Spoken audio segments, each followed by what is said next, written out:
بسم الله الرحمن الرحيم.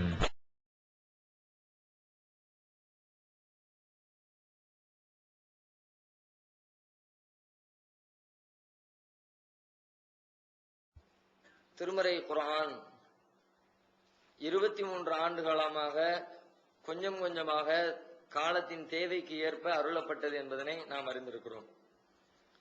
இவ்வாறு அல்லாஹ்வால் அருளப்பட்ட இந்த வேதம் ஆரம்பத்தில் சில சட்டங்களை, சில விதிமுறைகளை மனிதர்களுக்கு வழங்கியது. பிறகு காலங்கள் சென்றதற்கு பிறகு, சூழ்நிலைகள் மாற்றமடைந்ததற்கு பிறகு அல்லாஹ் ரப்புல் ஆலமீன் அந்த சட்டங்களை திருத்தி வேறு விதமான சட்டங்களை, வேறு விதமான விதிமுறைகளை வழங்கி, ஏற்கனவே வழங்கப்பட்ட அந்த சட்டங்கள் இந்த விஷயத்திலே நீங்கள் இனிமேல் செயல்படுத்த வேண்டாம், இப்பொழுது அருளப்பட்டிருக்கிற இந்த சட்டத்தை நீங்கள் பின்பற்றி நடக்க வேண்டும் என்று அல்லாஹ் சில சட்டங்களை, சில வசனங்களை, ஆரம்பத்தில் இறக்கி அருளப்பட்டவைகளை பிறகு மாற்றி இருக்கிறான். இது சம்பந்தமாகவும் நாம் திருமறை குர்ஆனிலே தெரிந்து கொள்ள வேண்டிய செய்திகள் ஏராளம் இருக்கிறது. திருக்குர்ஆனிலே இதை பற்றி அல்லாஹ் சொல்லுகிற பொழுது 2வது அத்தியாயம் 106வது வசனத்திலே சொல்லுகிறான், மா நன்சக் மின் ஆயத்தின் அவ் நுன்சிஹா நஅதி பி கைரின் மின்ஹா அவ் மிஸ்லிஹா. மா நன்சக் மின் ஆயத்தின் அவ் நுன்சிஹா. நாம நம்முடைய இந்த வசனத்தில் ஏதேனும் ஒரு வசனத்தை நாம் மாற்றினாலோ அல்லது மறக்கடிக்க செய்தாலோ, நஅதி பி கைரின் மின்ஹா அவ் மிஸ்லிஹா, அதைவிட சிறந்த ஒன்றையோ அல்லது அதை போன்ற ஒன்றையோ நாம் கொண்டு வருவோம். அப்ப என்ன விளங்குதுன்னா, சில வசனத்தை நாம மாற்றுவோம் அல்லாஹ் சொல்றோம். சில வசனங்களை நாம் மாற்றி உங்களுக்கு வேற சட்டத்தை வழங்குவோம். அந்த சட்டம் ஒன்று ஏற்கனவே வழங்கப்பட்டதை விட சிறந்ததாக இருக்கும் அல்லது அதற்கு ஒத்ததாக இருக்கும் என்ற கருத்துப்பட இந்த வசனம் பேசுகிறது. இதே கருத்திலே வேறு வேறு வார்த்தைகளை கொண்டு வேறு வேறு இடங்களில் இறைவன் சில செய்திகளை நமக்கு சொல்லுகிறான். 16வது அத்தியாயம் 101வது வசனம், அதுல அல்லாஹ் சொல்லுகிறான், வைதா பத்தல்னா ஆயத்தம் மகான ஆயத்தின், ஒரு ஆயத்துடைய இடத்திலே இன்னொரு ஆயத்தை நாம் மாற்றிவிட்டால், வல்லாஹு ஆலமு பிமா யுனஸ்ஸிலு காலு இன்னமா அன்த முஃப்தர், அவர்கள் சொல்லுகிறார்கள் இவராக இட்டு கட்டுகிறார் என்று சொல்லுகிறார்கள். ஒரு வசனத்துக்குரிய இடத்துல அந்த வசனத்துக்கு பதிலாக வேற ஒரு வசனத்தை வச்சாச்சுன்னா, ஏற்கனவே சொன்னது ஒண்ணு இப்ப வேற ஒண்ணு மாத்தி மாத்தி சொல்றாரு, இது இவராத்தான் சொல்லுகிறாரோ என்று அவர்கள் இவர்தான் இட்டு கட்டுகிறார் என்று சொல்லுகிறார்கள். வல்லாஹு ஆலமு பிமா யுனஸ்ஸில், எதை இறக்க வேண்டும் என்பதை அல்லாஹ்வே அறிந்தவன். அவனுக்கு எப்ப எதை இறக்கணும்னு தெரியும், எப்ப எந்த வசனத்தை தரணும் தெரியும். அதுக்கு தகுந்த மாதிரி அவன் சட்டத்தை தருவான். அவன் தான் எல்லாவற்றின் மீதும் ஆற்றல் உடையவன் என்ற கருத்துப்பட வசனங்களை மாற்றுவேன் என்று இந்த 16:101 அல்லாஹ் சொல்லுகிறான். இதே கருத்துப்பட 17வது அத்தியாயம் சூரத் பனு இஸ்ராயில் 86வது வசனத்தில் அல்லாஹ் சொல்லுகிறான், வலையின் ஷினா லநذهبن بالذي اوحينا اليك, நாம் நாடினால் உமக்கு வழங்கி இருக்கிற இந்த வஹி செய்தியை நாம் போக்கி விடுவோம். இது ரசூலுல்லாஹ் எச்சரிக்கிறதுக்காக வேண்டி ரசூலுல்லாஹ் அல்லாஹ் சொல்றாரு. அதாவது நபிக்குன்னு எந்த சுய அதிகாரமும் கிடையாது. விரும்பினா நான் நினைச்சா தருவேன், நான் நினைச்சா நிப்பாட்டிக்குவேன் என்று சொல்வதற்காகத்தான் அல்லாஹ் இதை சொல்றான். ஆனாலும் இதற்குள்ள அல்லாஹ் சொல்ல வர செய்தி என்னன்னா, மறைமுகமா நமக்கு விளங்கிக் கொள்ளக்கூடிய செய்தி என்னவென்றால், அல்லாஹ் விரும்பினால் இறைவன் அருளி இருக்கிற அந்த வஹி செய்தியில் சிலவற்றை போக்குவான், சிலவற்றை மாற்றுவான், சில சட்டங்களை திருத்துவான், புதிய சட்டங்களை வழங்குவான் என்பதனை இதிலிருந்து நம்மால் விளங்கிக் கொள்ள முடிகிறது. இது மாதிரி எத்தனையோ செய்திகளை எல்லாம் மாற்றி இருக்கிறான். அதை இன்றைக்கு பல பேர் உலகத்துல இது மாதிரி வசனங்களை எடுத்து வைத்துக் கொண்டு, ஆரம்பத்தில் ஒரு சட்டம் பிறகு ஒரு சட்டம் மாற்றப்பட்ட வசனங்களை எடுத்து வைத்துக் கொண்டு, இது என்ன இறைவன் சொல்றீங்க, முக்காலத்தை அறிந்தவன் சொல்றீங்க, எல்லாம் அறிந்த ஞானியிடம் இருந்து வந்திருக்கிற வேதம் என்று சொன்னால் ஒரே நேரத்துல ஒரே சட்டத்தை போட்டு முடிக்க வேண்டியதானே. ஆரம்பத்துல ஒரு சட்டம், கொஞ்ச நாளைக்கு பிறகு திரும்ப அந்த சட்டத்தை மாத்துறாருன்னா அறிவில்லைன்னு தானே அர்த்தம். ஒருத்தருக்கு பூரணமான அறிவு இருந்தால் பின்னாடி என்ன தேவைப்படுமோ அதையே முதல்ல சொல்லிடலாம். ஏன் அல்லாஹ் சொல்லல? நாம சில விஷயங்களை மாத்துவோம். மனிதர்களின் அடிப்படையில ஒரு காரியத்தை, ஒரு வேலையை செய்ய சொல்லுவோம். அதுக்கப்புறம் பார்த்தா அந்த வேலையை செஞ்ச பிறகு தெரியும், ஆஹா இவனை விட்டு செய்ய விட்டா வேலையை கெடுத்து விடுவான், வேணாண்டா நீ போகாத, இந்த ஆளு போன வேற ஆளை மாத்தி விடுவோம் சில நேரத்துல. அப்ப அவன் போய் அந்த காரியத்தை செஞ்சு ஏருக்கு மாறாக ஒரு காரியத்தை செய்யக்கூடாத விதத்துல செஞ்சு முடிச்ச உடனே அப்பதான் நமக்கு அனுபவம் வருது, அப்பதான் அறிகிறோம், பட்டறிகிறோம். பட்டதுக்கு பிறகுதான் புத்தி வருதுமாங்கல்ல, அது மாதிரி நாம திருத்திக்குவோம். அல்லாஹ் அப்படியே திருத்துவான். பட்ட ஒரு சட்டத்தை சொன்னான், அவனுக்கு செய்யற வேலையை பார்த்து ஆஹா இந்த சட்டம் லாய்க்கப்படாத போல இருக்குது, அப்ப நம்ம மாத்திக்குவோம்னு அல்லாஹ் மனிதர்கள் செய்யறதை பார்த்து விட்டு அதுல ஏற்படக்கூடிய அந்த குறைபாடுகளை கண்டறிந்து விட்டு அதுக்கு பிறகு சட்டத்தை மாற்றுகிறான் என்று சில பேர் குற்றம் குறைகள் சொல்லிக் கொண்டு இருக்கிறார்கள்.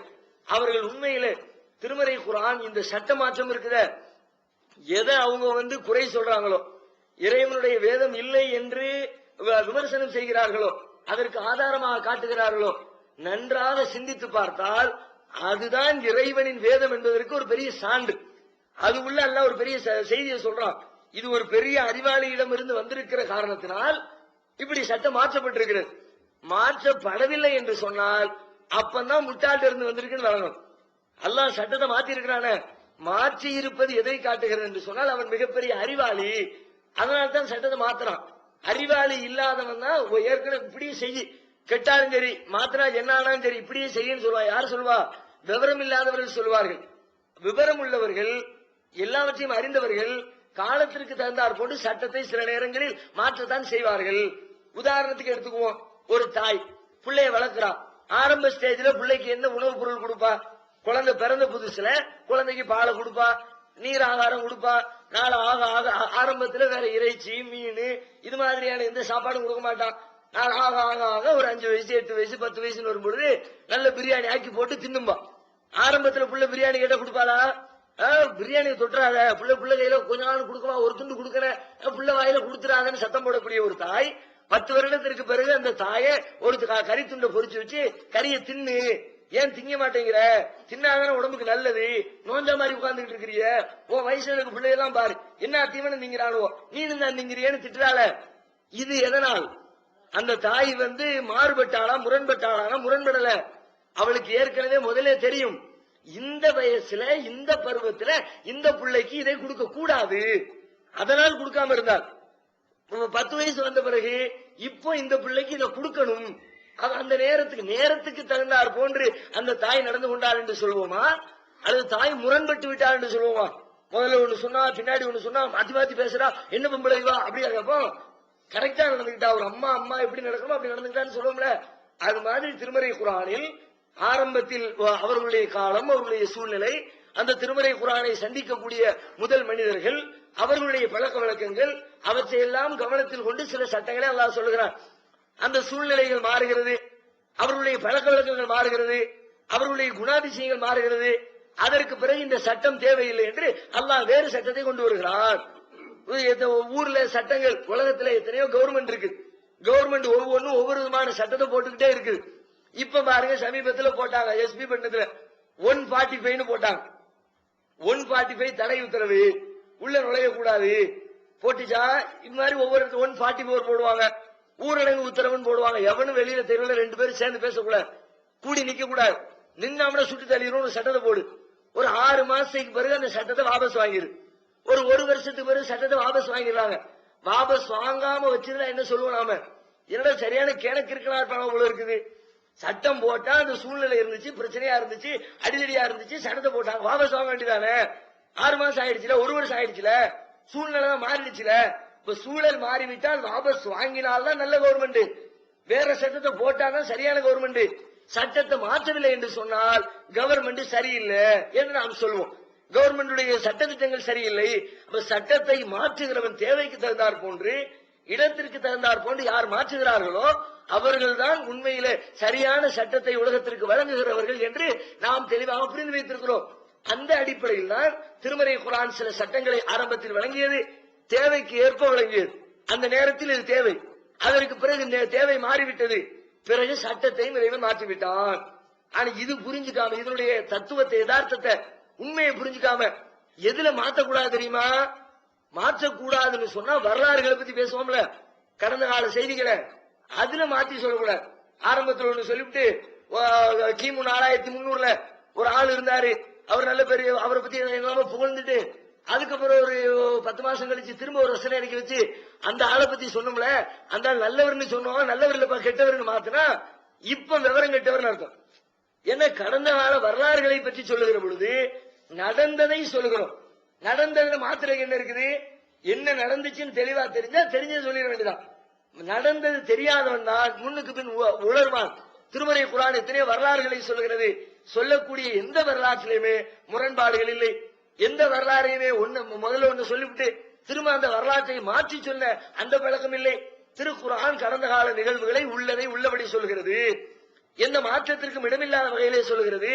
சட்டங்கள் விஷயத்தில் மாத்திரம்தான் இது மாதிரி ஆரம்பத்தில் ஒரு சட்டமும் பிறகு அந்த சட்டத்தை மாற்றக்கூடிய ஒரு பழக்கமும் திருமறை குர்ஆனுடைய பாணியில இடம்பெற்றிருப்பதை பார்க்கிறோம்.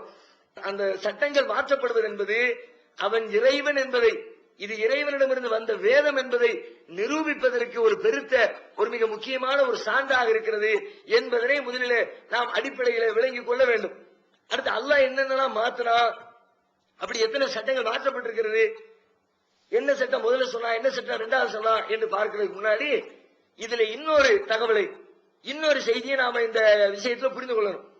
இது சம்பந்தமா என்ன சொல்லுவாங்கன்னா, அரபியில பொதுவாக முதல்ல இறங்கிய வசனம், பிறகு அந்த வசனத்தை மாற்றி இறங்கிய வசனம் இருக்குல்ல, முதல்ல இறங்கிய வசனத்தை மன்சூக் என்று சொல்வார்கள், மாற்றப்பட்ட வசனம்.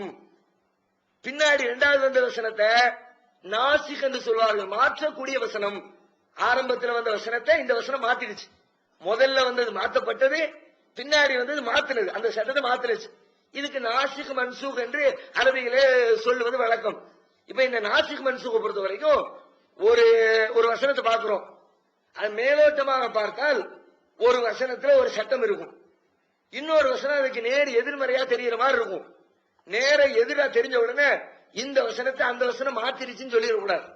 இது நாசிக் அது மன்சூக்கு அப்படின்னு நாமள உடனே டிக்ளேர் பண்ணிடக்கூடாது. நல்ல ஆய்வு செய்யணும். என்ன ஆய்வு செய்ய வேண்டும்? இது ஒரு கருத்தை சொல்லுது, இந்த வசனம் அதுக்கு வேற ஒரு கருத்தை சொல்லுது.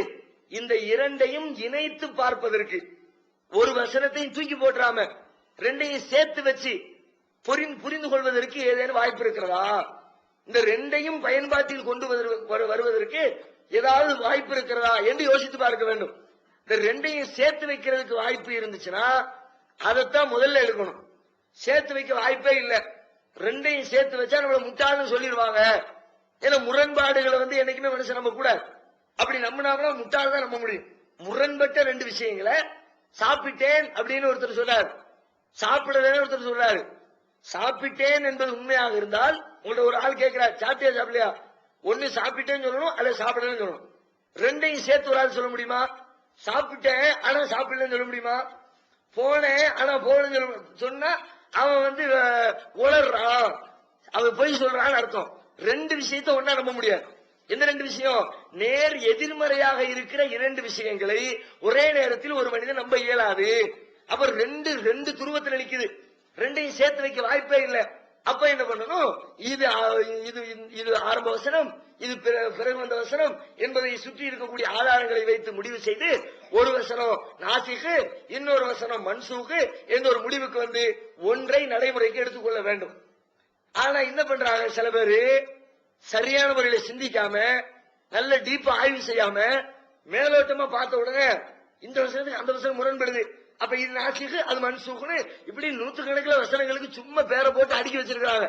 முஃபஸ்ஸிரீன்கள் என்ற பெயர்ல குர்ஆனுக்கு விளக்கம் கொடுக்கிறோம் என்று சொல்லக்கூடிய பல பேர் பாத்தீங்கன்னா ஒண்ணுமில்லாத வசனங்களை எல்லாம், சாதாரணமான வசனங்களை எல்லாம் இந்த வசனத்துக்கு அது முரண்படுது, அதுக்கு இது முரண்படுது, அதனால ரெண்டு வேற வேற, அதை தூக்கி போட்டு இதை ஃபாலோ பண்ணிக்க, அது நாசிக்கு இது மன்சூக்கு என்றெல்லாம் எழுதி வைத்திருக்கிறார்கள். நாம அப்படி டக்குன்னு முடிவெடுத்துக்க கூடாது. யோசித்து நிதானமாக இணைத்து வைப்பதற்கு முயற்சிகளை மேற்கொண்டு ரெண்டையும் சேர்த்து வைக்க முடியாது என்ற லெவல் இடம் வந்தால் மட்டும்தான் இந்த சட்டத்துக்குள்ள மாற்றிய சட்டம், மாற்றப்பட்ட சட்டம் என்ற விதிகளுக்குள்ள நம்ம கொண்டு வரணும். உதாரணமா சொல்றதா 2வது அத்தியாயம் 48வது வசனம் அல்லாஹ் சொல்கிறான், வத்தகு யௌமன் லா தஜ்ஸி நஃப்ஸுன் அன் நஃப்ஸின் ஷைஆ வலா யுக்பல் மின்ஹா ஷஃபாஆ. நீங்கள் ஒரு நாளை பயந்து கொள்ளுங்கள், எந்த மனிதனும் இன்னொரு மனிதனுக்கு எதுவுமே செய்ய முடியாத நாள், அந்த நாளை பயந்து கொள்ளுங்கள். வலா யுக்பல் மின்ஹா ஷஃபாஆ, எந்த பரிந்துரையும் ஏற்கப்படாத நாள், அந்த நாளை நீங்கள் பயந்து கொள்ளுங்கள். பரிந்துரை கிடையாது கியாமத் நாளையில. பரிந்துரை யாரு சிபாரிசு பண்ணி யாருடைய சிபாரிசையும் ஏற்றுக்கொள்ள முடியாது என்று ஒரு வசனம் சொல்லுகிறது. அதே மாதிரி அதுக்கு நேர் எதிரான கருத்துல இதே மாதிரி நிறைய வசனம் இருக்குது இந்த கருத்துப்பட. 43வது அத்தியாயம் 86வது வசனத்துல அல்லாஹ் சொல்றான், வலா யம்லிகுல்லதீன யதுன மின் தூனி ஷஃபாஅத இல்லா மன் ஷஹித பில் ஹக்கி. அல்லாஹ்வை விட்டுவிட்டு அவர்கள் யாரை அழைத்து பிரார்த்திக்கிறார்களோ அவர்கள் சிபாரிசிற்கு உரிமைதாரர்கள் இல்லை, சிபாரிசு செய்யறதுக்கு தகுதியானவங்க இல்ல. இல்லாமன் ஷஹித பில் ஹக்கி, சத்தியத்தை கொண்டு சாட்சி சொன்னார்களே அவர்களை தவிர அவங்களுக்கு உரிமை இருக்குது. இந்த வசனம் என்ன சொல்லுது? சிபாரிசு செய்ய முடியும், சத்தியத்தை கொண்டு சாட்சி செஞ்சவங்களுக்கு சிபாரிசு இருக்குதுன்னு இந்த வசனம் சொல்லுது. முதல்ல சொன்ன வசனம் சிபாரிசே கிடையாதுன்னு குர்ஆன்ல சொல்லுது. மேலோட்டமா பார்த்தா ஒன்னு சிபாரிசு செய்யலாங்குது, இன்னொன்னு செய்யக்கூடாதுங்குது. அப்ப ரெண்டு கருத்தும் தூக்கி போடக்கூடாது. வேற ஏதாவது வசனம் இருக்கான்னு ஆய்வு செஞ்சு பார்த்தால் இந்த ரெண்டையும் சேர்த்து வைத்து புரிந்து கொள்வதற்கு சில வசனங்கள் குர்ஆனிலே இருக்கிறது. அந்த வசனத்தை கொண்டு வந்து ஜாயின் பண்ணா அதையும் தூக்கி போட தேவையில்லை. சிபாரிசு இல்லைன்னு சொல்ற வசனத்தையும் தூக்கி போட வேண்டாம், சிபாரிசு இருக்கிறதுங்கிற வசனத்தையும் தூக்கி போட வேண்டாம். ரெண்டையும் சேர்த்து வச்சு ஒரு முடிவுக்கு வர முடியும். அது என்ன வசனம்? 20வது அத்தியாயம் 109வது வசனத்துல அல்லாஹ் சொல்றான், யௌமைதின் லா தன்ஃபஉ ஷஃபாஅத்து இல்லா மன் அஸின லஹு ரஹ்மான். அன்றைய தினம் ரஹ்மான் யாருக்கு அனுமதி அளித்தானோ அவரை தவிர பரிந்துரை செய்பவர் எவரும் இல்லை. சிபாரிசு செய்யறது சிபாரிசு உண்டு, இல்ல சிபாரிசு இருக்குது. அல்லாஹ் அனுமதி கொடுத்த ஆளுக்கு உண்டு. இல்லங்கிறது உண்மை, இருக்குங்கிறது உண்மை. என்ன இருக்கு? அல்லாஹ் அனுமதி கொடுத்தவருக்கு இருக்கு. என்னது இல்ல? அல்லாஹ் அனுமதி கொடுக்காதவருக்கு இல்ல. இல்லங்கிற வசனத்தை நம்புறோம், இருக்குங்கிற வசனத்தை நம்புறோம். எதையும் தூக்கி போட தேவை. இந்த வசனம் வந்து அதுக்கு விளக்கம் கொடுத்து, இதே மாதிரி விளக்கம் கொடுக்கக்கூடிய பல வசனம் இருக்கு. 21வது அத்தியாயம் 28வது வசனத்துல அல்லாஹ் சொல்றான், வலா யஸ்மஊன இல்லா லிமன் இர்தலா. இறைவன் யாரை பொருந்திக் கொண்டானோ அவரை தவிர வேறு சிபாரிசு செய்பவர்கள் எவரும் இல்லை. அல்லாஹ் பொருந்திக்கிட்டவங்களுக்கு சிபாரிசு செய்யறது இருக்கு, அல்லாஹ் பொருந்திக்காதவங்களுக்கு சிபாரிசு செய்யறது இல்ல. அல்லாஹ் அனுமதிச்சவங்களுக்கு சிபாரிசு இருக்குது, அல்லாஹ் அனுமதிக்காதவங்களுக்கு சிபாரிசு இல்ல. ரெண்டு மேலோட்டமா பார்த்தா முரணு, டீப்பா பார்த்தா முரண் இல்ல. இப்படி குர்ஆன்ல நிறைய வசனம் இருக்கு. அதே மாதிரி 23வது அத்தியாயம் 12வது வசனத்துல அல்லாஹ் சொல்றான், வலக்கத் கலக்கல் இன்சான மின் சுலாலத்தின் மின் தீன். மனிதனை நாம் படைத்தோம் களிமண்ணுடைய சத்திலிருந்து படைத்தோம், மண்ணிலிருந்து படைத்தோம் என்ற கருத்துப்பட அல்லாஹ் சொல்றான். இன்னொரு வசனத்துல சொல்றான் 76வது அத்தியாயம் 2வது வசனத்துல, இன்னா கலக்கல் இன்சான மின் நுத்ஃபத்தின் அம்ஷாஜ். குதித்தோட கூடிய விந்து துளியிலிருந்து மனிதனை நாம் படைத்தோம். அங்கேயும் மனுஷனை படைச்சேன் மண்ணில படைச்சேங்களாம், இங்க மனுஷனை படைச்சேன் விந்து துளியில படைச்சேங்களாம். நேரா பார்த்தா மனுஷனை மண்ணால படைச்சேன்னு ஒரு வசனம் சொல்லுது, விந்து துளி இன்னொரு வசனம் சொல்லுது. அப்ப ரெண்டு முரண்படுதுங்கிற மாதிரி மேலோட்டமா தெரியுது. வேறு வசனங்களை ஆய்வு செய்து பார்த்தால் எந்த முரண்பாடும் இல்லை. இந்த ரெண்டையும் சேர்த்து வைக்கிறதுக்கு சில வசனத்தை அல்லாஹ் வச்சிருக்கிறான். எந்த வசனம் வைக்கிறான்? 32வது அத்தியாயத்தினுடைய 7வது வசனத்தை அல்லாஹ் பேசுகிறான், அல்லதி அஹ்ஸன குல்ல ஷைஇன் ஹலகஹு வ பதா ஹல்கல் இன்சானி மின் தீன். அவன்தான் அனைத்து படைப்புகளையும் அழகுற படைத்தான், எல்லாத்தையும் சூப்பரா படைச்சான். அல்லாஹ் படைச்சுட்டு வ பதா ஹல்கல் இன்சானி மின் தீன், மனித படைப்பை மண்ணிலிருந்து அவன் துவக்கினான். மனித படைப்பை மண்ணிலிருந்து துவக்கிறான். துவக்கம் தான் மண்ணு, ஸ்டார்டிங்ல மண்ணு. ஆதம் அலைஹிஸ்ஸலாம் மட்டும்தான் மண்ணு, அதுக்கு பிறகு உள்ளவங்க மண் இல்ல. மண்ணில இருந்து படைச்சான் உண்மை. என்ன உண்மை? ஆதத்தை மண்ணில இருந்து படைச்சான் உண்மை. விந்து துளியிலிருந்து படைச்சா உண்மை, உங்களையும் எங்களையும் விந்து துளியிலிருந்து படைச்சா உண்மை. ரெண்டு விஷயத்தையும் மறக்க வேண்டாம். மண்ணு உண்மை, நீர் உண்மை, விந்து துளி உண்மை. இது மாதிரி மேலோட்டமாக பார்த்தால் முரணாகவும், சற்று நிதானமாக சிந்தித்து பார்த்தால் முரண்பாடு இல்லை என்பதை விளங்கிக் கொள்கிற விதமாக பல்வேறு வசனங்களை நம்மால் குர்ஆனில் பார்க்க முடிகிறது. ஏராளமான வசனங்கள். நேரடியாக பார்க்கிற பொழுது ஒரு கருத்தையும், சற்று ஆழமாக சிந்தித்து பார்க்கிற பொழுது முரண்பாடுகள் இல்லாமல் இணைத்து வைத்து ஒரு முடிவுக்கு வருவதற்கு பல்வேறு வசனங்களை குர்ஆனிலே நம்மால் பார்த்து அறிய முடிகிறது. அதை கவனத்தை அடிப்படையா நம்ம மனசுல வச்சுக்கணும்.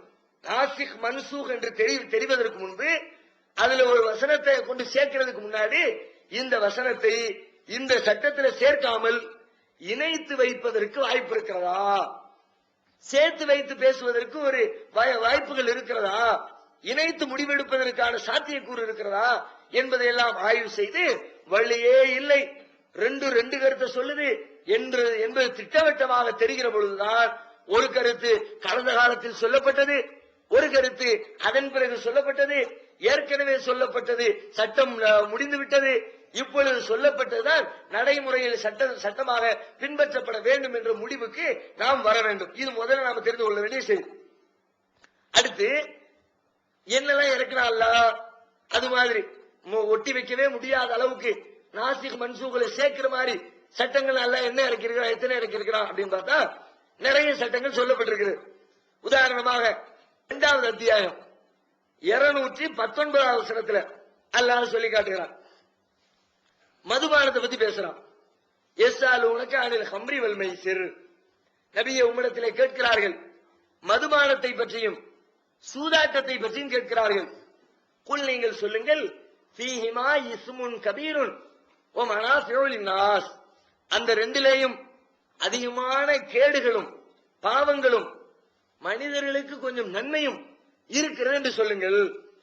சஹாபாக்களுக்கு சில பேருக்கு உறுத்தலா இருந்துச்சு. அந்த சமுதாயத்தினுடைய பழக்கம் அப்படின்னா மதுபானத்தை வச்சு பெருமை அடிக்கிற சமுதாயம். அந்த சமுதாயம் ரசூல் ஸல்லல்லாஹு அலைஹி வஸல்லம் அவங்க எந்த சமுதாயத்தை முதலாக சந்தித்தார்களோ அந்த சமுதாயம் மதுபானத்தோடு அப்படியே ரெண்டரை கலந்து போயிருந்துச்சு. இப்ப நாம பெருமை அடிக்கீங்க. இப்ப இருக்கிற ஆட்கள் பல பேர் பெருமை அடிப்பாங்க. அப்படி ஒவ்வொருத்தரும் ஒவ்வொன்றும் வச்சு பெருமை அடிப்பாங்க. காசு பணம் வச்சிருக்கிறவங்க பெருமை, நம்மகிட்ட இருக்கிற காசு எவன்ட்டு இருக்குன்னு கேட்பாங்க. பிள்ளை குட்டியில நிறைய வச்சிருக்கிறவங்க நம்ம அல்லாஹ் பரக்கத்தா கொடுத்திருக்கிறான் அதுல சந்தோஷமா இருப்பாரு. நல்ல உடல் திடகாத்திரத்தை வச்சு நம்மள மாதிரி யாரும் இல்ல அப்படி நினைக்கிறவங்க உண்டு. நல்ல பெரிய அறிவு கொடுத்திருப்பாங்க அதை வச்சு பெருமை அடிக்கிற ஆட்கள் உண்டு. அந்த காலத்து மக்களிடத்துல பெருமைக்குரிய அம்சமாக மதிப்புக்குரிய ஒரு பொருளாக கருதப்பட்டது எதுன்னு கேட்டா, யார்கிட்ட பேரலா சாராயம் இருக்குதோ, என்கிட்ட எவ்வளவு இருக்கு தெரியுமில, வந்து பாரு, குடோன் வந்து பாரு, அசந்து போயிருவேன் அப்படின்னு அதை வச்சு பெருமை அடிப்பான். என்கிட்ட ஸ்டாக் ஓல்டு ஸ்டாக் இருக்குதுப்பா, நீ என்ன புதுசா வச்சிருக்கிற, அரிசி புது அரிசி பேசுவோம்ல, பழைய அரிசி நல்லா இருக்கும், புது அரிசினா வேண்டாமே, அது மாதிரி அவங்க பேசிக்குவாங்க. நான் மாசம் 3 மாசமா வச்சிருக்கிறேன், வந்து பாரு. எல்லாம் நாள் ஆக ஆக அந்த காலத்துல எல்லாம் இப்ப மாதிரி நவீன டெக்னாலஜில தயார் பண்றது இல்லையா, இப்ப என்னென்னலாமோ போட்டு சாராயம் காய்ச்சுறாங்க. விதவிதமான பொருட்களை போட்டு நினைச்சு பார்க்க முடியாத பொருட்கள் எல்லாம் பேட்டரியில எல்லாம் தயார் பண்ணிட்டு இருக்கான். செல்லுக்கு போன பேட்டரி இருக்குத, அந்த பேட்டரி எல்லாம் போட்டு சாராயம், அதனாலதான் அங்கங்க கொத்து கொத்தா செத்து மடிக்கிறாங்க. விஷ சாராயம், சாராயம் கள்ள சாராயம், இல்ல கள்ள சாராயம் நல்ல சாராயம் கேட்டா கவர்மெண்ட் சீல் இருந்தா நல்ல சாராயமா, கவர்மெண்ட் சீல் இல்லாட்டி கள்ள சாராயம் பேரை வச்சுக்கிட்டு குடிச்சு சாவுறாங்க. அந்த காலத்தில் உள்ள சாராயத்தினுடைய லெவல் என்னன்னு பார்த்தா, பெரும்பாலும் பழங்களை மையமாக வச்சுதான் சாராயம் இருக்கும். அதிகபட்சமா பேரிச்சம்பழத்துல தான் இருக்கும். பேரிச்சம்பழத்தை ஊற வச்சிருவாங்க, தண்ணியில போட்டு குழிய தோண்டி பூமிக்குள்ள வச்சிட வேண்டியது.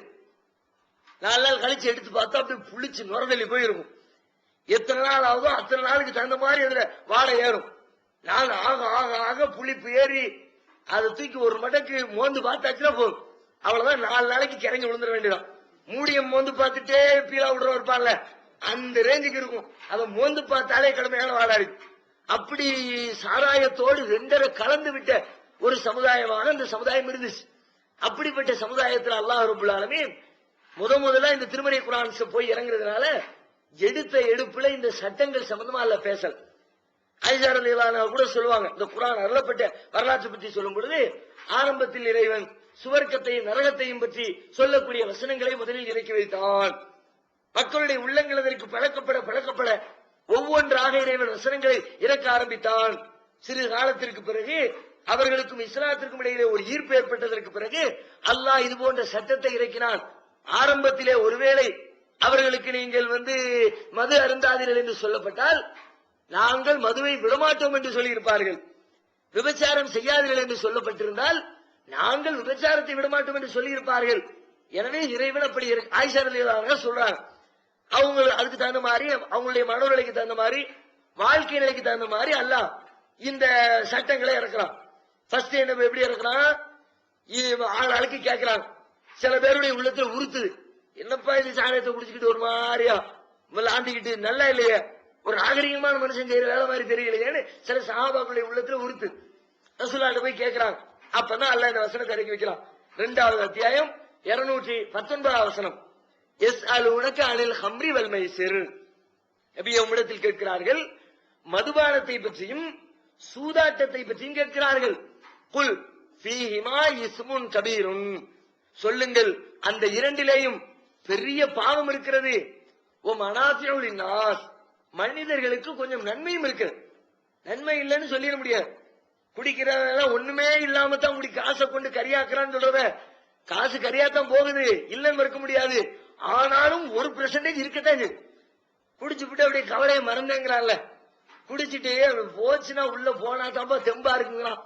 உள்ள போனாதான் கொஞ்சம் தூக்கம் வருதுங்க. 1% 99% கெடுதி. அதை விளங்காம இந்த 1% உலகத்தை மறக்கிறாங்க. மனிதன் நிலையில இருந்து மாறுறான அந்த நிலைக்காக வேண்டி மனிதர்கள் அதன் மீது ஆர்வம் கொள்கிறார்கள். அல்லாஹ் அதை மறுக்கிற இருக்கத்தான் செய்யுது அப்படின்னா கெடுதி. சஹாபாக்களுடைய உள்ளத்துல இது போய் ஆழமா உட்கார சஹாபாக்களே சொல்லிக் கொண்டாரோ. அபூ ஹுரைரா அவர்கள் சொல்கிறார்கள், அல்லாஹ் நமக்கு தடுக்கல இது அப்படின்னு சொல்லி குடித்துக் கொண்டிருந்தார்கள். அல்லாஹ் நம்ம மீது ஹராமாக்கவில்லையே. அல்லாஹ் ஒரு போதனை பண்ணி இருக்கிறான். அல்லாஹ் ஹராம்னு சொன்னா நம்ம அப்ப என்னன்னு பாத்துக்குவோம், போதனை தானே செய்திருக்கிறான் என்று அவர்கள் அதை குடித்துக் கொண்டிருந்தார்கள். அதுக்கப்புறம் என்னாச்சு, 4வது அத்தியாயம் 43வது வசனத்துல யா அய்யுஹல்லதீன ஆமனூ லா தக்ரபுஸ் ஸலாத்த வ அன்தும் சுகாரா, இறை நம்பிக்கையாளர்களே நீங்கள் போதையோடு இருக்கிற பொழுது தொழுகையின் அருகில் நெருங்கி விடாதீர்கள். அல்லாஹ் முன்னாடி வந்து நிற்கும் போது தனி கண்ணியமா கம்பீரமா வந்து நிற்கும். இன்னைக்கு பல பேர் ஃபாலோ பண்றதே இல்ல. தொழுவும் போது அல்லாஹ் முன்னாடி நிக்கிறவங்க அந்த எண்ணத்தோடு நின்று தொழுகணும்.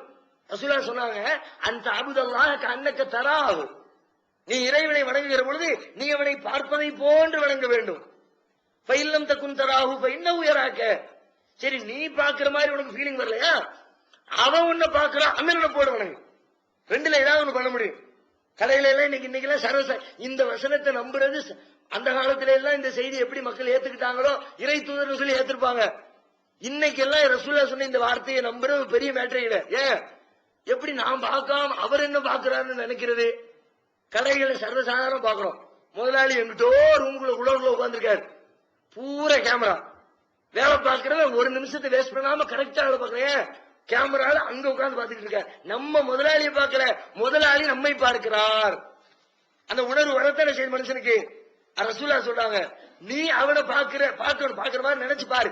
அல்லாஹ் பாத்துக்கிட்டு இருக்காங்க, வரமாட்டேங்க நினைப்பு விட்டு அல்லாஹ் உன்னை பாக்குறான்னு நினைச்சு பாரு. அல்லாஹ் முன்னாடி கண்ணியமான இல்ல, கம்பீரமான இல்ல, வரும்போதே கம்பீரத்தோடு பாருங்க. ரசூலுல்லாஹ் சொன்னாங்க, தொழுகைக்காக வந்தால் ஓடி வராது. ஏன் வந்தா முஸ்லிம் ஆட்சிக்கு நிற்கும். வரும்போது அப்படி அல்லாஹ்வுடைய இடத்துல பேச போறோம், அந்த கம்பீரம் மிடுக்கோட வரணும். ஒரு பெரிய அமைச்சரை சந்திக்க போறோம், உங்களுக்கு அப்பாயின்மெண்ட் கிடைச்சிருச்சு, நாளைக்கு காலையில 10 மணிக்கு பிரதிபா பாட்டியில சந்திக்கிறதுக்கு, அல்லது மன்மோகன் சிங் உங்களுக்கு அப்பாயின்மெண்ட் கொடுத்துருக்காரு, சென்னைக்கு வந்திருக்கிறாரு, ரூபாய்க்கு காலையில 10 மணிக்கு அப்பாயின்மெண்ட். எப்படி போவேன்? போகும்போது காலையில 10 மணிக்கு அப்பாயின்மெண்ட், 7 மணிக்கு எந்திரிச்சு குளிச்சு சென்ட் அடிச்சு அது பண்ணி இது பண்ணி அலங்கரிச்சு சிங்கரிச்சு எதுக்கு? பிரதமரை சந்திக்க போறோம்ப்பா, போட்டோக்காரால நிறைய வருவான், பேப்பர்ல போடுவான், பார்க்கும்போது அழகா இருக்கணும், நல்ல சட்டையை போடு, நல்ல பேட்டை போடு, இன் பண்ணு, உள்ள திணி, அதை பண்ணு, இதை பண்ணு, 1008 ஷோ பண்றவன் உலகத்தை எல்லாம் படைச்ச ரப்புக்கு முன்னாடி போய் நிற்கும் போது அந்த பண்ணமானவன். குர்ஆன்ல அல்லாஹ் சொல்றான், குது ஜீனத்துக்கும் இந்த குல்லி மஸ்ஜித், ஒவ்வொரு தொழுமிடத்திலும் நீங்கள் உங்களை அழகுபடுத்திக் கொள்ளுங்கள். போகும்போது அழகா போய் நில்லு. பல பேர் வெளியில போகும்போது அழகா போவோம், எல்லா வேலையும் முடிச்சுட்டு திரும்ப வந்து தொலை வரும் பொழுது அழகான டிரெஸ் பூரா கழட்டி ஹேங்கர்ல போட்டுட்டு கந்த துணி ஒண்ணு வச்சிருப்போம், அந்த கையில எடுத்துக்கிட்டு கிழிஞ்ச துண்டு ஒண்ணு இருக்கும், அதுக்கு தொல்ல போட்டு அல்லாஹ் அக்பர். செய்யலாமா கூடாதுன்னா செய்யலாம், தப்பு கிடையாது. அதுதான் இருக்குன்னா செஞ்சுட்டு போ. அன்னைக்கு இருக்கிறத நல்லா செய்யணுமா இல்லையா? அல்லாஹ் முன்னாடி நிற்கும் போது கொஞ்சம் அழகா போய் நிக்கணுமா இல்லையா? ஏன் நிக்க மாட்டேங்கிற அல்லாஹ் கேட்கலாம். அதுலயும் சில பொம்பளைங்க, எங்க ஊர் பொம்பளை போய் பார்த்தா உள்ள ஒருத்தர் தொழுவ துணின்னு ஒண்ணு வச்சிருப்பாங்க, அதுதான் தொழுகைக்கு. வருஷம் 1 வருஷம் ஆனாலும் சரி அந்த பாய் அப்படியே சுருண்டே கிடக்கும். பாயை விரிக்க கூட எப்படி விரிச்சா அப்படி சுருண்டுகிட்டே ஓடும். அது மாதிரி அப்படி சுருட்டி சுருட்டி தொழுக முடிய வேண்டியது உள்ள சுருட்டி அப்படி ஒரு தஸ்பி மணி ஒண்ணு இருக்கும், ஒரு துணி ஒண்ணு இருக்கும், அதோடு சேர்ந்து தூக்கி மோந்து பார்த்தா அந்த நாத்தான் ஆகும். வருஷம் 1 வருஷமா என்னத்துக்கு ஆகுது? அல்லாஹ் முன்னாடி போய் கண்ணியமான இல்ல, கம்பீரமான இல்ல. இப்ப குடிச்சிட்டு போய் நின்னா என்னத்துக்கு ஆகுறது? கம்பீரம் கெட்டு போகுது. அந்த ஸ்டடியா நிக்க முடியாது, ஸ்டடி ஸ்டடி ஸ்டடின்னு ஆளு சாஞ்சிக்கிட்டே இருப்பாரு. அதனால அல்லாஹ் என்ன பண்ணா, போதையோடு இருக்கும்போது கிட்ட வராத. அடுத்த ஸ்டெப் அந்த மக்களுக்கு வேற எந்த தடையையும் சட்டத்தையும் அல்லாஹ் இப்படி மாத்தல, ஸ்டெப் பை ஸ்டெப்பா மாத்தல. ஒரு ஸ்டெப்ல மாத்தி முடிச்சிருவான். ஆனா இதை மட்டும்தான் 2 ஸ்டெப் மாத்தி 3வது ஸ்டெப்ல தான் டோட்டலா க்ளோஸ் பண்றான். ஏன்னா அந்த சமுதாய மக்களுடைய பழக்க வழக்கம் அப்படி இருந்தது. அதுக்கு வேண்டி அல்லாஹ் இந்த முறையை கையாண்டு இருக்கிறான் என்பதை நாம் புரிந்து கொள்ள முடிகிறது.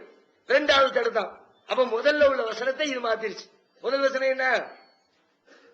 முதல்ல பாவம்னு சொன்னான், பெரிய குற்றம் இருக்குது, அதுல தீமை இருக்குது, உனக்கு நன்மையும் இருக்கு கெடுதியும் இருக்குன்னா. இப்ப இந்த வசனம் என்ன ஆயிடுச்சு, இது இப்ப நீ தொழும் போது தொலை வரும்போது குடிச்சிட்டு வராத, அதை இது மாத்திருச்சு. முதல்ல உள்ளது குடிக்கலாங்கிற மாதிரி கருத்து வந்துச்சு, இதுல தொழும் போது மட்டும் குடிக்க கூடாது கருத்து வந்துருச்சு. அடுத்து என்ன பண்ணாலா, அதுக்கப்புறம் சிறிது மீண்டும் சில பேர் போய் கேட்கிறாங்க அல்லாஹ்வுடைய தூதர் இடத்துல, இது சம்பந்தமா விளக்குங்க அப்படின்ற மாதிரி கேட்கும் பொழுது அடுத்த அல்லாஹ் வசனம் இறக்கி வைக்கிறான். 5வது அத்தியாயம் 90, 91 ஆகிய வசனத்தை இறக்கி வச்சு டோட்டலா இனிமேல் இதுவரைக்கும் இந்த மது அருந்துவதற்கு உங்களுக்கு வழங்கப்பட்டிருந்த அனுமதி இத்தோடு முடிக்கப்படுகிறது, இதுக்கு மேல யாரும் நினைச்சு பார்க்க கூடாது என்று சொல்லி அல்லாஹ் குர்ஆன் வசனம் எனக்கு எப்படி இருக்குன்னா, யா அய்யுஹல்லதீன ஆமனூ இன்னமல் ஹம்ரு வல் மைசிரு வல் அன்சாபு வல் அஸ்லாமு ரிஜ்சும் மின் அமலி ஷைத்தான் ஃபஜ்தனிபூஹு லஅல்லகும் துஃப்லிஹூன்.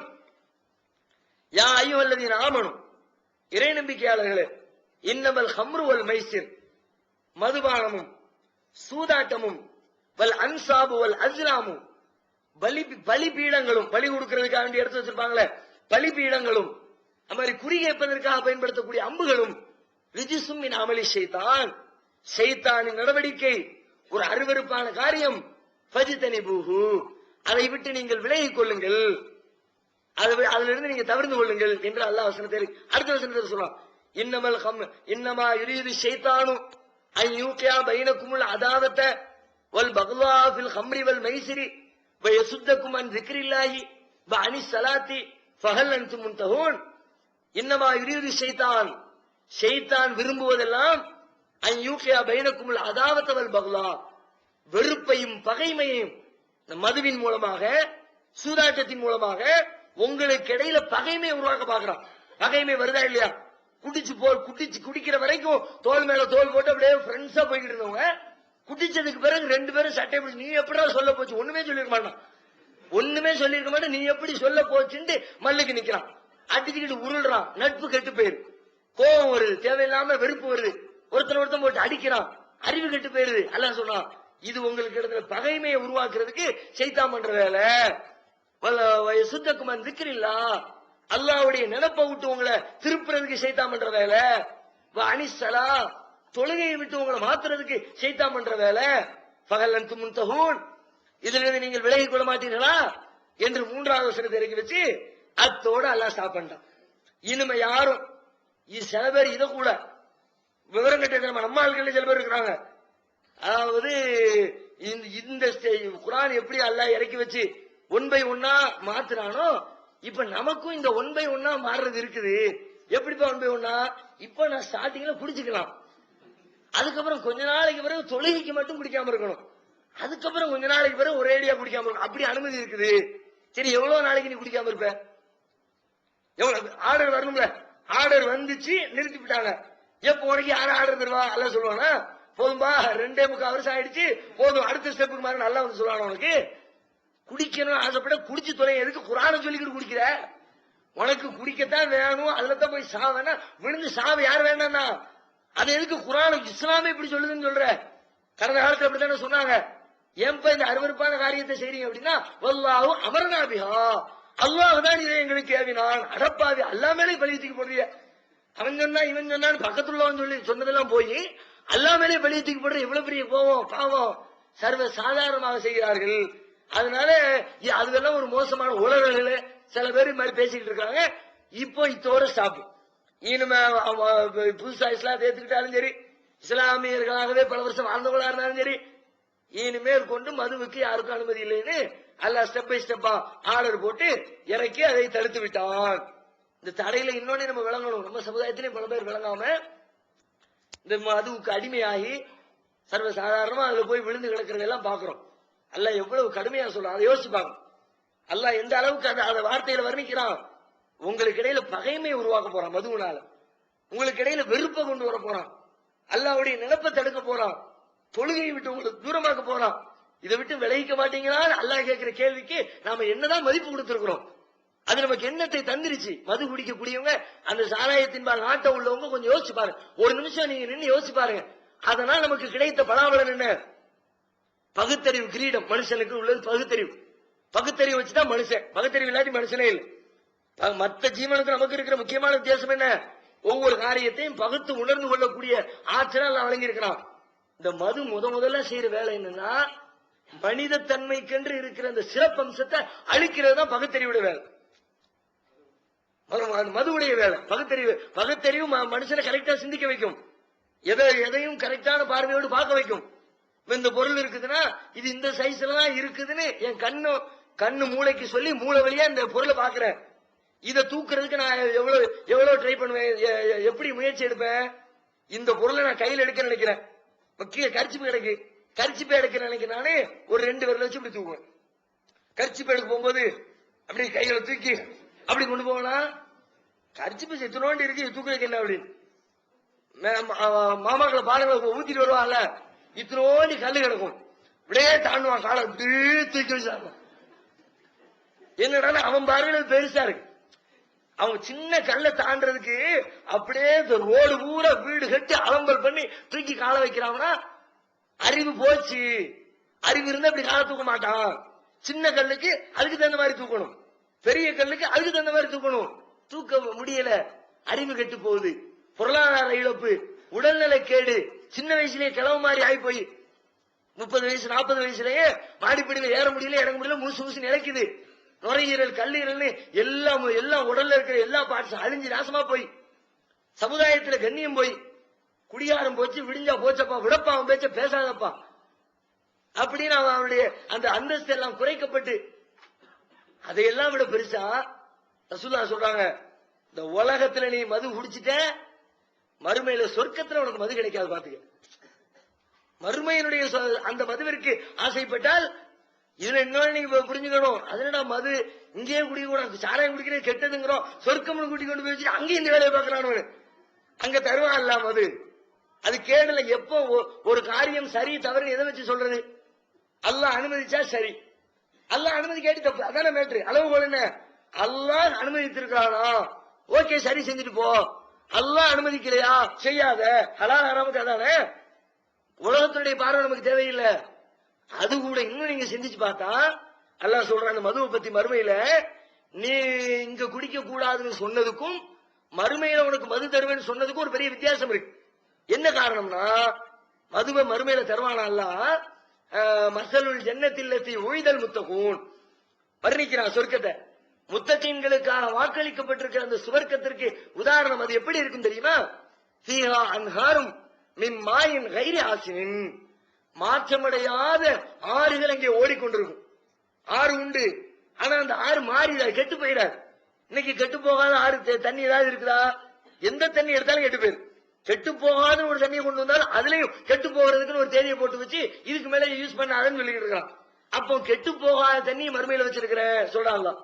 அடுத்து சொல்றான், வான்ஹாரும் மிம்மாயின் கைரி ஆசின் வான்ஹாரும் மின் லபனின் லம் யத்தகய்யர் தோமுஹு, ருசி சுவை மாறாத பாலாறுகள் அங்கே இருக்கிறது. பாலு ஆறா ஓடுதான். உலகத்துல கொஞ்சம் கற்பனை பண்ணி பாருங்க, வீட்டுல இப்ப பால் வாங்குறாங்க, பால் இருக்கிற ரேட்டுக்கு வாங்கினா ஒரு 200 மில்லி 250 மில்லி கிராமங்களுக்கு போய் பாருங்களேன், 300 மில்லி வாங்கி 5 பேர் வீட்டுல இருப்பாங்க, கூட ஒரு 300 மில்லி தண்ணியை ஊத்தி காலையில டீயை போட்டு குடிச்சிட்டு 300 மில்லிக்கு டீ குடிச்சிட்டு இருக்கு நம்ம சமுதாயம். 10 பேர் 5 பேர் வீட்டுக்குள்ள உட்காந்து மறுமையில அதான் ஓடும், அப்படியே பால் ஆறாய் ஓடும். சொல்றாங்க சில உலகத்திலே சில இடத்துல பேர் வச்சிருக்கிறாங்க, பாலாறு, தேனாறு, சிற்றருவி, பேரருவி. இதுக்கு போனீங்கன்னா தெரியும். நெல்லை மாவட்டத்தில் குற்றாலம் இருக்குத, அங்கேயும் வச்சிருப்பாங்க, மாதிரி பல ஊர்ல வச்சிருக்காங்க. அங்க பெரிய ஆறு அருவி ஒண்ணு கொட்டுது.